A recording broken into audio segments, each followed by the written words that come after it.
Muito boa tarde a todos. Depois de bastante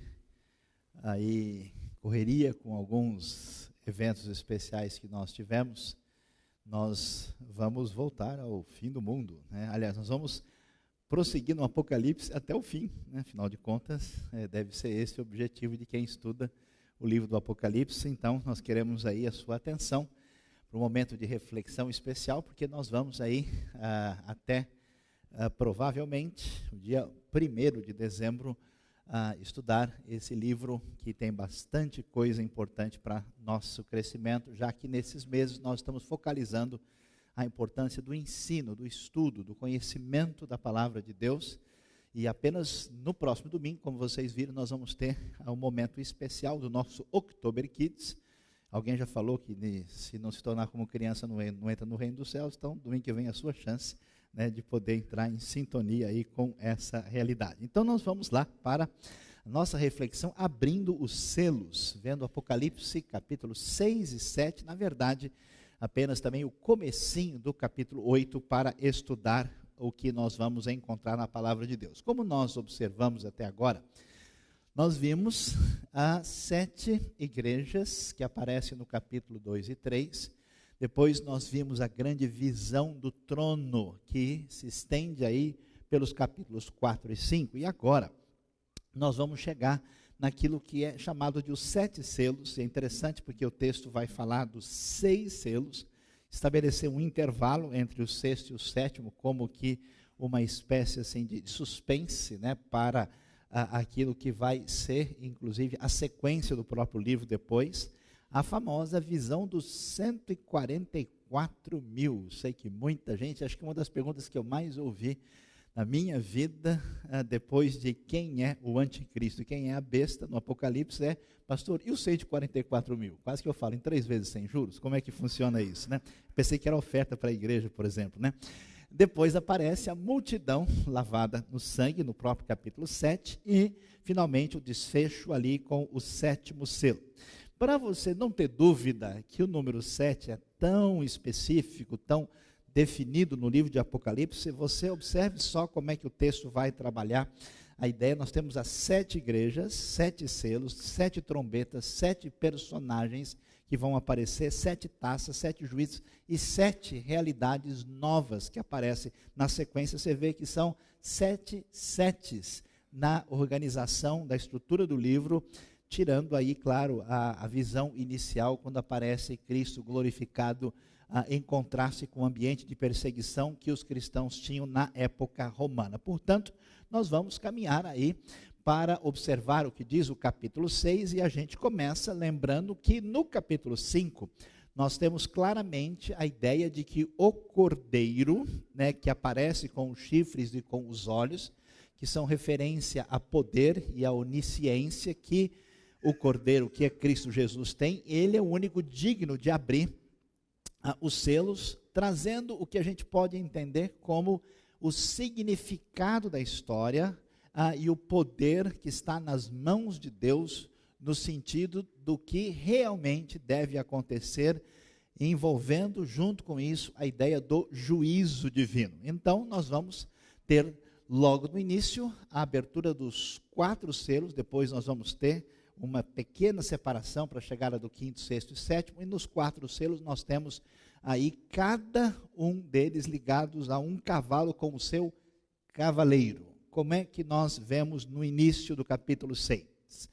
Observei quando o cordeiro abriu o primeiro dos 7 selos. Então ouvi um dos seres viventes dizer com voz de trovão: venha. Olhei e diante de mim estava um cavalo branco. Seu cavaleiro empunhava um arco e foi-lhe dada uma coroa. Ele cavalgava como vencedor determinado a vencer. Depois, quando o cordeiro abriu o 2º selo, ouvi o 2º ser vivente dizer: venha. Então saiu outro cavalo, e este era vermelho. Seu cavaleiro recebeu poder para tirar a paz da terra e fazer com que os homens se matassem uns aos outros, e lhe foi dado uma grande espada. Quando a gente começa a ler a abertura dos 2 selos, e esses selos envolvem essa questão da ação de juízo da parte de Deus e envolve o domínio de Deus sobre a história. Lembre-se que para os cristãos primitivos é uma grande dúvida, porque não parece que isso é assim por causa da perseguição e do domínio do Império Romano. A pergunta que qualquer pessoa vai fazer é: quando é que é isso? Quando é que esse negócio está acontecendo? O Apocalipse não se preocupa em responder isso. Por isso, aqueles que se preocupam em responder vão por dois caminhos. Eles dizem: tudo isso aconteceu especificamente no passado. Essa é uma realidade daquele tempo. Outras pessoas vão para o outro caminho. Qual caminho? Não, tudo isso é algo que vai acontecer no futuro. Tem a ver com a época da grande tribulação.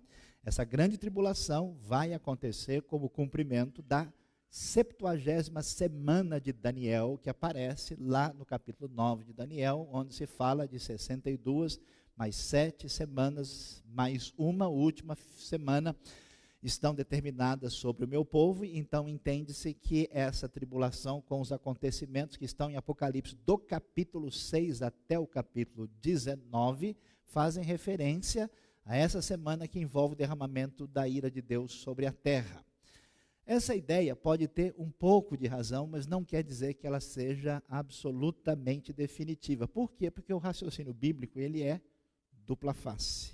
Ele tem uma realidade, um jeito de pensar, que fala de uma realidade que está acontecendo naquele tempo e, ao mesmo tempo, é uma referência para o futuro. Então, por exemplo, você lê o livro de Atos, vê quando acontece o Pentecoste, Pedro vai dizer que o que está acontecendo, o que foi predito pelo profeta Joel, a profecia de Joel está lá em Joel capítulo 2, 28 a 32, fala que o que está acontecendo naquele momento cumpriu-se, mas cumpriu-se, ainda vai se cumprir.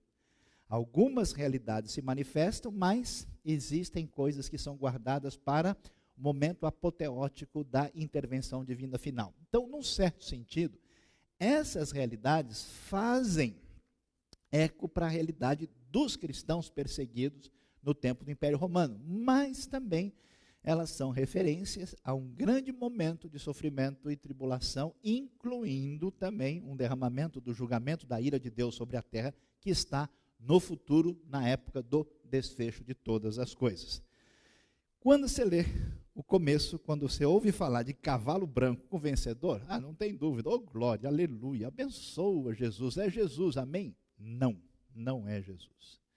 Não é Jesus por quê? Porque todos esses cavalos e cavaleiros são elementos negativos. Eles surgem como uma ação de dor e sofrimento que vem sobre a terra. E além disso, quem abre os selos é o próprio Cordeiro. E o Cordeiro, sim, ninguém duvida, esse é Jesus. Então não é Jesus Cordeiro abrindo para Jesus cavalo, né? Porque isso vai gerar uma grande confusão. Na verdade, esse cavalo branco, provável referência aos cavalos do Império Romano, provável referência à conquista romana poderosa, que pode também ser uma referência ligada ao futuro, a um possível domínio do anticristo. Envolve a ideia de conquista, ou seja, quando o juízo de Deus estiver para chegar sobre a terra, nós vamos ter a manifestação de algumas coisas que vão marcar essa pretensa estabilidade marcada por esse domínio ou romano daquele tempo ou neo-romano da nossa época. Porque vocês não sabem, ninguém contou para vocês ainda, não caiu na escola, mas vocês ainda estão no Império Romano. Então, nossa cultura continua bastante ligada àquele paradigma. Então, surge esse cavalo que envolve a ideia de conquista. O segundo, que é vermelho, não tem dúvida, você vê a grande espada que envolve luta, tem a ver com a guerra. E na sequência, o texto fala que o Cordeiro abriu o terceiro selo. Ouvi o terceiro ser vivente dizer: venha, olhe, e diante de mim estava um cavalo preto. Seu cavaleiro tinha na mão uma balança, então ouviu que parecia uma voz entre os 4 seres viventes, dizendo: 1 quilo de trigo por 1 denário. O que é um denário? É uma moeda grega que equivale ao que um trabalhador braçal ganhava por um dia de trabalho. Então você pode imaginar que um denário hoje seria alguma coisa na casa de R$50. 1 quilo de trigo por R$50. A inflação tá forte aqui, né? Aí depois você vê 3 quilos de cevada por 1 denário e não danifique o azeite e o vinho. O que quer dizer isso? significa a ideia clara de fome, porque vai haver uma carestia, um aumento dos elementos básicos que envolve a sobrevivência. Prosseguindo, o cordeiro abre o quarto selo e se ouve a voz do quarto ser vivente dizendo: venha, e olhei, diante de mim estava um cavalo amarelo, seu cavaleiro chamava-se Morte, e o Hades o seguia de perto. O Hades é o lugar para onde vão todos os mortos, é o lugar que é o mundo dos mortos.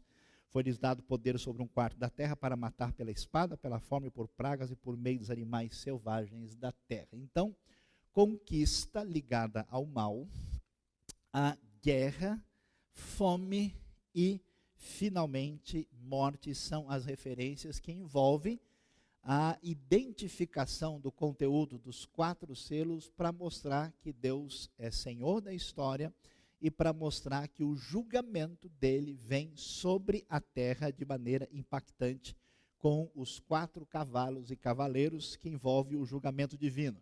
Uma ideia que as pessoas, especialmente secularizadas, parecem nem considerar no mundo de hoje. Muita gente que é cristão assim da terceira divisão, que não se preocupa muito com a vida, também parece pensar em Deus só como alguém que dá um monte de coisa legal para umas pessoas que são gente boa, em vez de entender que se Deus é Deus, necessariamente ele tem que ser justo juiz, e as pessoas que se voltam para o mal e voltam as costas para ele, se ele existe, como bem dizia Pascal, e ele é aquilo que a gente entende que ele é, necessariamente o julgamento deve acontecer, porque não é possível que o universo acabe numa grande pizza. É diferente a realidade da justiça divina e a realidade do ambiente humano. Então, na sequência, vai ser aberto o 5º selo. E olha que coisa interessante. Vi debaixo do altar as almas daqueles que haviam sido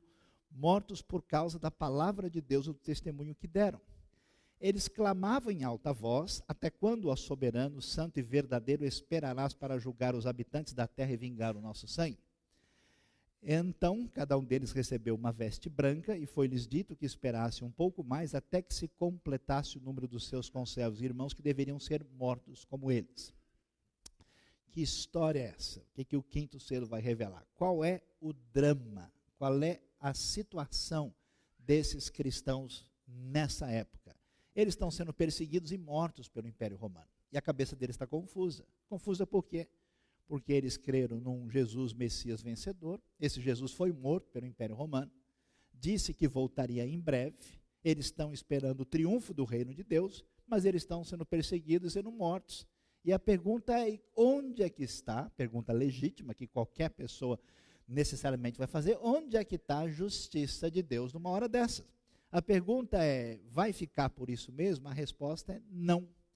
Essas pessoas que passaram por essa situação estão agora num ambiente, evidentemente, que envolve a realidade pós-morte, e essa realidade envolve a pergunta deles: escuta, Senhor, a coisa vai ser desse jeito? O Senhor não vai executar a sua justiça? E então a resposta divina vai ser: olha, aguarde o tempo, porque sempre o verdadeiro cristianismo será perseguido, vai haver martírio. A palavra testemunhar em grego e ser mártir é a mesma, é o mesmo substantivo, mártir e testemunha. Quando chama Estevão, por exemplo, a minha testemunha, também quer dizer o meu mártir.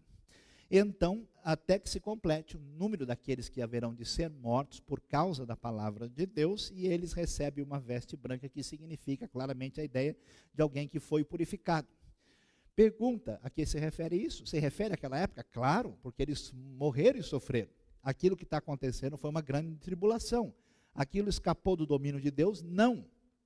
Mas essa tribulação é definitiva? Não. Haverá um momento, por isso que muitos estudiosos imaginam que a grande tribulação final dos 7 anos esperada para o futuro, que vai ter esses mártires, e que a visão de Apocalipse se refere exclusivamente a eles. É muito provável que envolva toda a realidade do martírio, porque o Apocalipse quer ser um livro que apresenta um cenário geral da história humana e da redenção divina como desfecho da Escritura Sagrada. Então eles aparecem aí sobre o altar, interessante, altar é elemento de adoração, de dedicação, né? Ou seja, as suas vidas, seu sofrimento aparece aí com esse link, com a ideia de uma dedicação a Deus. E ele prossegue e observa quando abriu-se o 6º selo, houve um grande terremoto. Uma ideia muito forte na Bíblia, quando se aproxima o momento da intervenção final de Deus, a redenção e a salvação que Deus traz, ela não é apenas do espírito e dos indivíduos, mas ela é cósmica. Ela atinge o universo e a criação. Então, o sol ficou escuro como tecido de crina negra, toda a lua tornou-se vermelha como sangue. Lembre-se de Atos 2 que nós mencionamos, que fala sobre isso, antes que venha o grande e glorioso dia do Senhor, que é o dia da intervenção, dia da justiça, dia de passar a régua, dia de colocar as coisas no lugar. E as estrelas do céu caíram sobre a terra como figos verdes caem da figueira quando sacudidos por um vento forte. O céu foi se recolhendo como se enrola um pergaminho e todas as montanhas e ilhas foram removidas de seus lugares.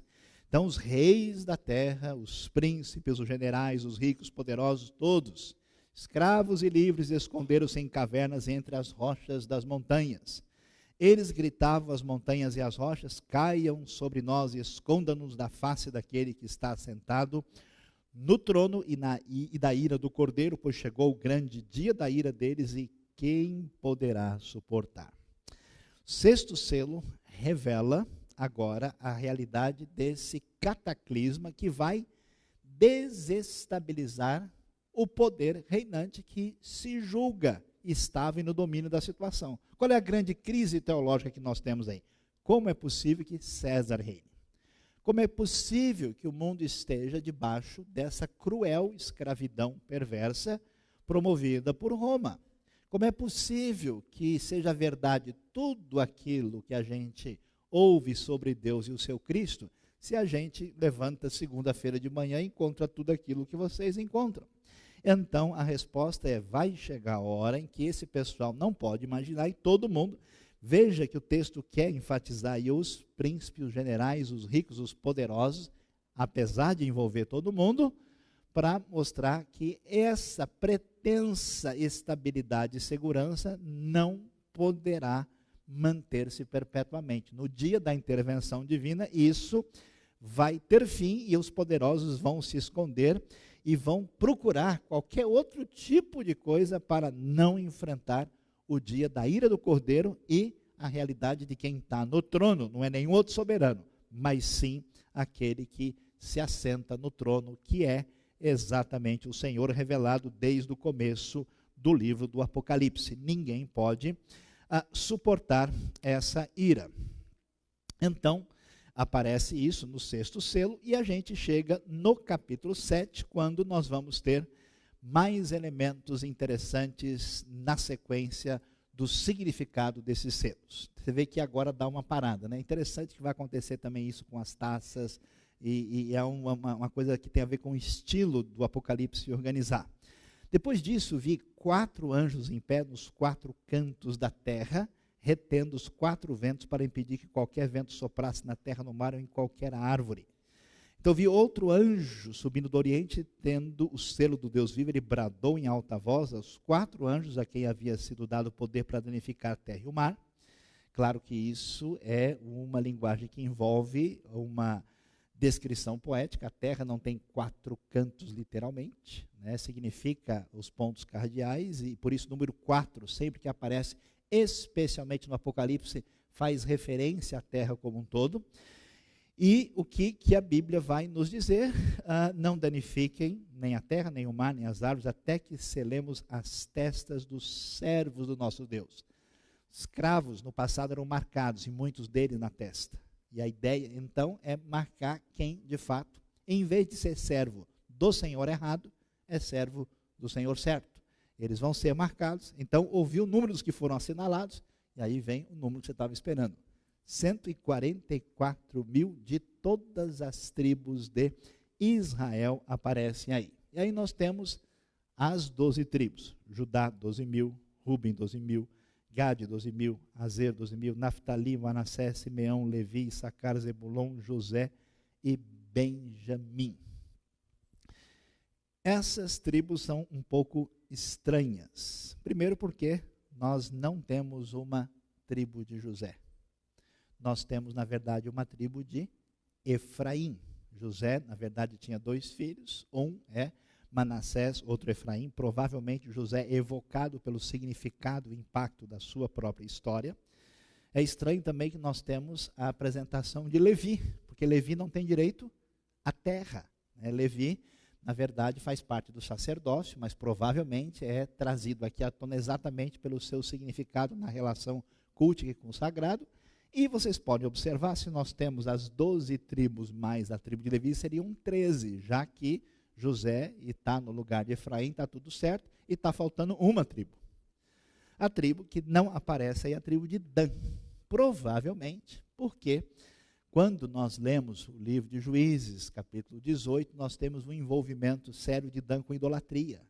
E como a relação aí do Apocalipse envolve fidelidade a Deus em meio ao sofrimento, e a rejeição à idolatria que envolvia o culto imperial, que era feito em relação ao imperador como se ele fosse uma divindade, então o destaque para Levi e José faz sentido e a rejeição de Dan faz sentido. Isso nos leva a pensar que é difícil imaginar que esses números devam ser lidos como literais. Por que razão?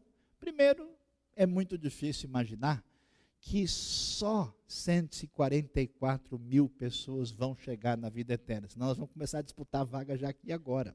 O negócio está complicado, né?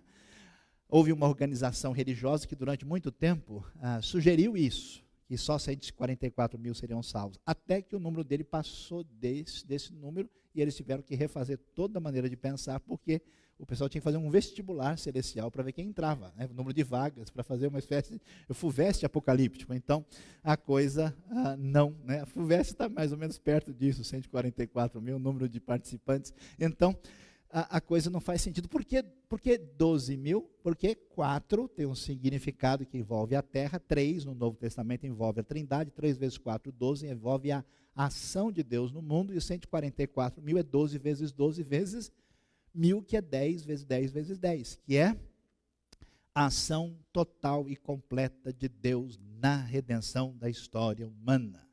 E nesse sentido, embora alguns queiram dizer que porque cita-se aqui as tribos de Israel, esses 144.000 seriam apenas judeus da grande tribulação do futuro, é improvável que a gente imagine que a intenção do autor seja essa. Por que ele usa então esses nomes? Porque ele, como um judeu, está escrevendo o Apocalipse, especialmente tendo como base Gênesis e Êxodo, e ele vai usar o tipo de simbologia que está disponível na época. Então, a nossa maneira de entender os 144.000 é uma maneira simbólica de fazer referência a todos os salvos, judeus e não judeus que estão envolvidos aí, e a menção das tribos parece ser uma referência à ação de Deus na história de modo completo, evocando especialmente esse aspecto que envolve a ideia cultica.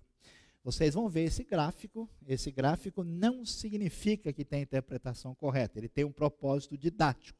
Está vendo só? Olhando lá em cima, a maneira mais comum de entender o final dos tempos no Apocalipse, entende que tudo começa com o que é chamado começo das dores, aí acontece a ressurreição e o arrebatamento, a igreja vai estar com Cristo nos ares, e está vendo lá embaixo o que chama a 70ª semana de Daniel, onde acontece 3 anos e meio e 3 anos e meio, com uma interrupção na metade. Então a maior parte das pessoas entendem, e você tem que saber disso, que tudo que está acontecendo em Apocalipse de 6 a 19 faz referência a essa semana específica do futuro. Nesse caso, essa maneira de entender acha que os cristãos, os gentios, serão arrebatados, vão estar com Cristo nos ares, e quando o bicho for pegar a tribulação, chegar pesada aqui, está todo mundo fora. Vai sobrar para quem? para os judeus. É uma ideia muito cômoda, desde que eu esteja fora, né? Eu sou contra tribulacionista, né? Falou em tribulação, estou fora. Não é provável que o Novo Testamento, na sua totalidade, venha a enfatizar esse tipo de ideia. Fica até estranho um documento que a história toda ficou na mão da igreja falar e advertir de uma realidade que eles nunca vão enfrentar, e quem vai pegar é os outros. E os outros que enfrentaram nunca ficaram sabendo disso. A coisa realmente parece complicada.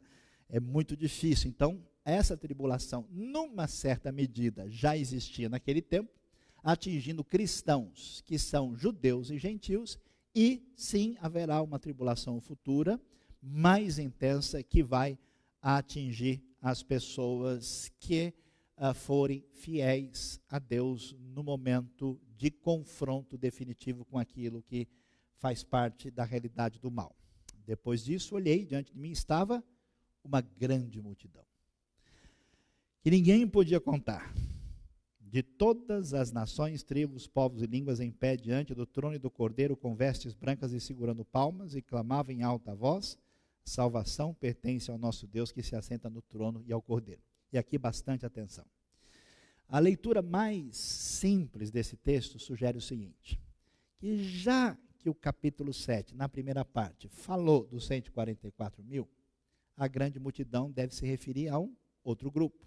Então, se pensa, muitas vezes, que os 144 mil são apenas os judeus salvos, quer sejam eles da época da grande tribulação futura, ou todos os judeus salvos na história, ainda que o número seja simbólico. E a grande multidão, se imagina o quê? Que seriam então os gentios salvos. É uma possibilidade.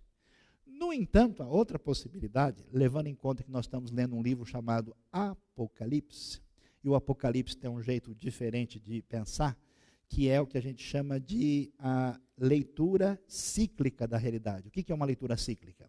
É você pegar um assunto e descrevê-lo metaforicamente e depois voltar e retomá-lo por meio de uma outra metáfora com uma finalidade didática para que as pessoas entendam isso. Então, uma possibilidade grande é que a visão dos 144 mil seja a mesma visão da grande multidão de todos os povos, tribos, raças, línguas e nações. Ou seja, nós temos aqui os salvos. Por que eles são descritos como tribo de Israel? Porque até então só Israel é povo de Deus. Qual é a grande novidade?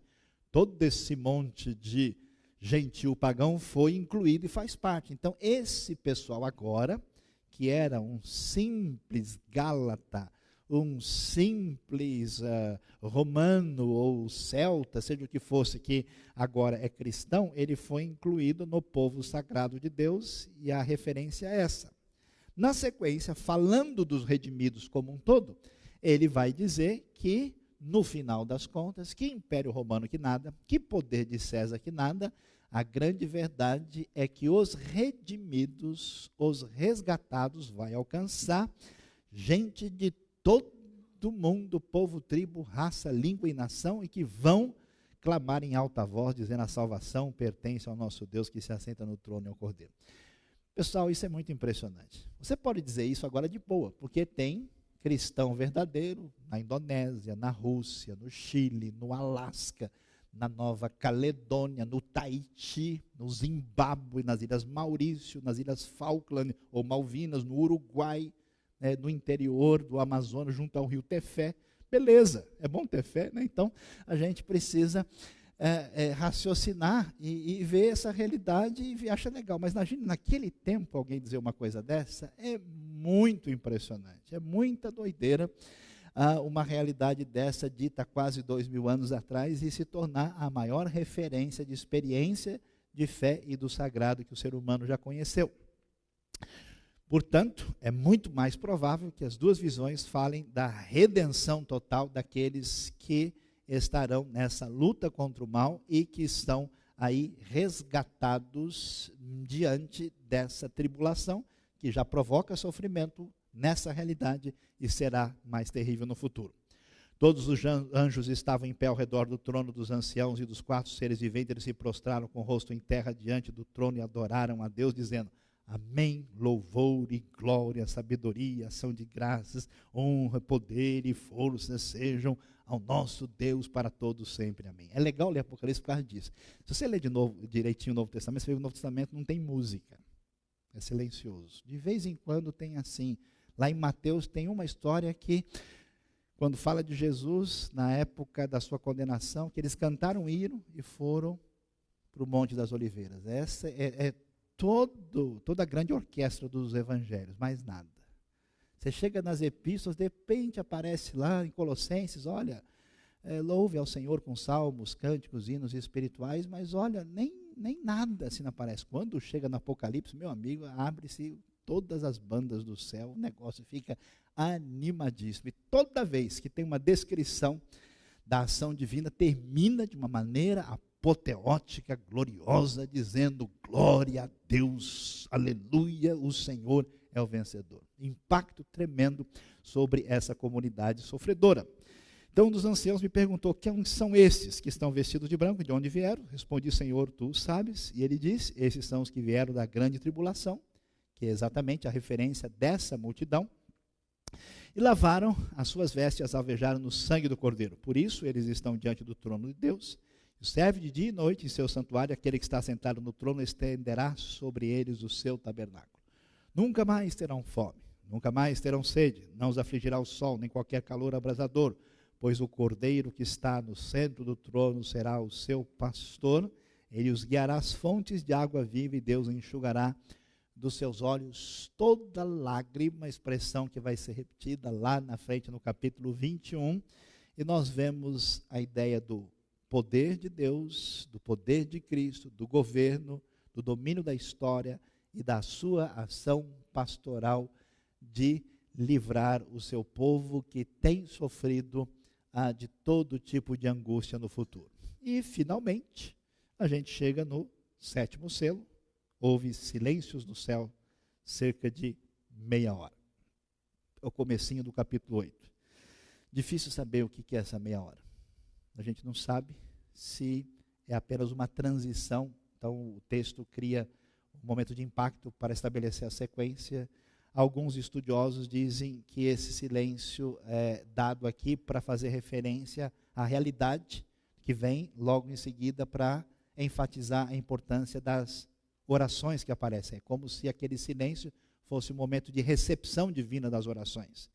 Viu 7 anjos que se acham em pé diante de Deus, a ele foram dados 7 trombetas, e já dá fazer a transição para as trombetas que vão aparecer na sequência. Outro anjo que trazia um incensário de ouro aproximou-se, se colocou em pé junto ao altar, a ele foi dado muito incenso, olha aí, para oferecer com as orações de todos os santos sobre o altar de ouro diante do trono. E da mão do anjo subiu diante de Deus a fumaça do incenso com as orações dos santos. Então o anjo pegou o incensário, encheu com fogo do altar. São imagens que vêm do tabernáculo lá do Êxodo, que está descrito desde o capítulo 25 até o capítulo 40.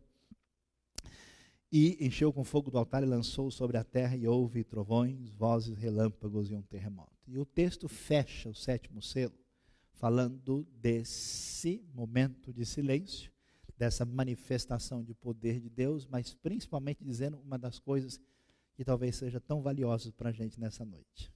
Que existe de mais estranho na vida do que orar? É complicado orar. Uma das coisas mais malucas que existem. Por quê? Como é que você vai informar um Deus onisciente? Você que precisa saber das coisas, ele já está sabendo muito antes. É como se Deus pudesse corrigir a sua oração no meio do caminho. Parece que a ideia da ação do Espírito envolve um pouco disso.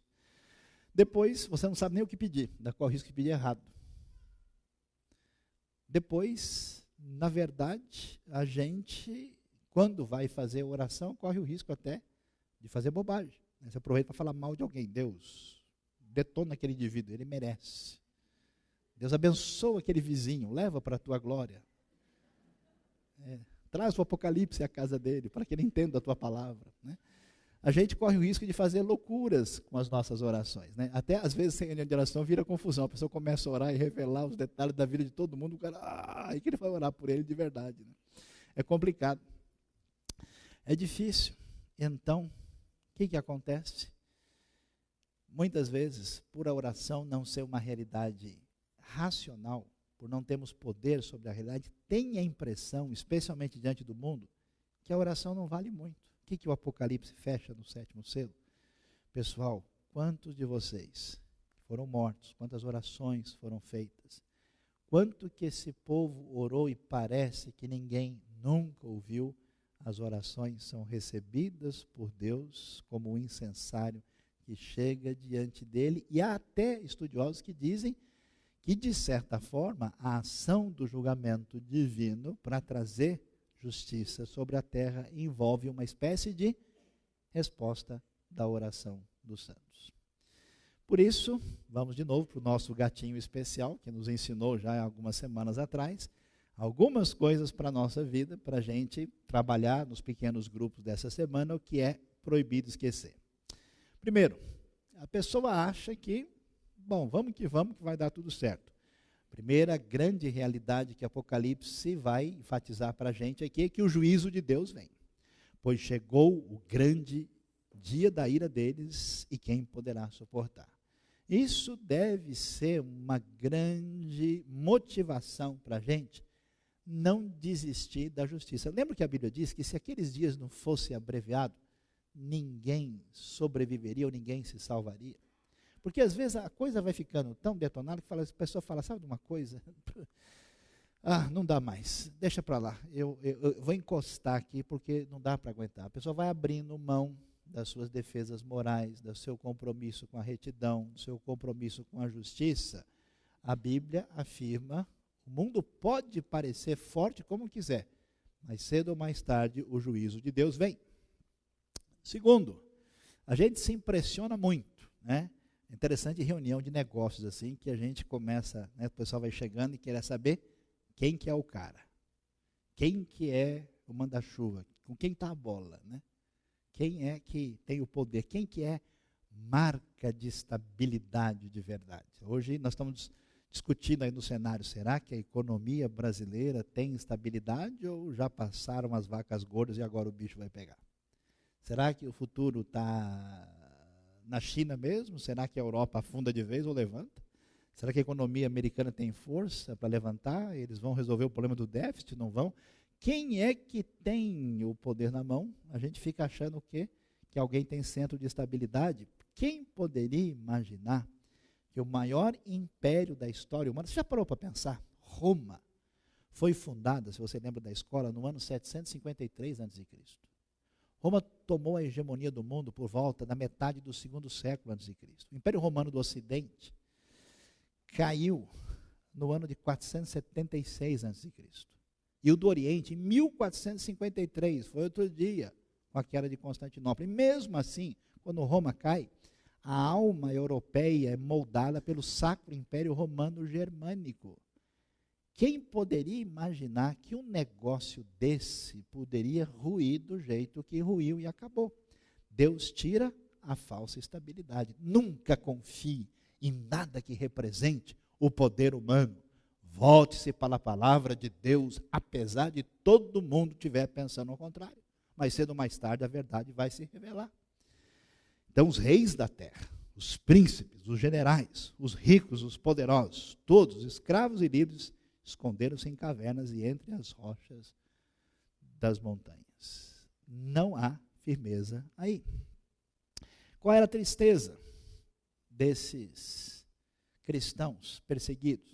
Que talvez já tivessem parentes mortos, que tivessem visto na semana anterior alguém ser entregue às feras e ser morto na frente dele, e agora ele está aguardando a sua vez. O que está acontecendo com quem já foi embora? Perdemos a esperança? Quando ele abriu o 5º selo, vi debaixo do altar as almas daqueles que haviam sido mortos por causa da palavra de Deus e do testemunho que deram.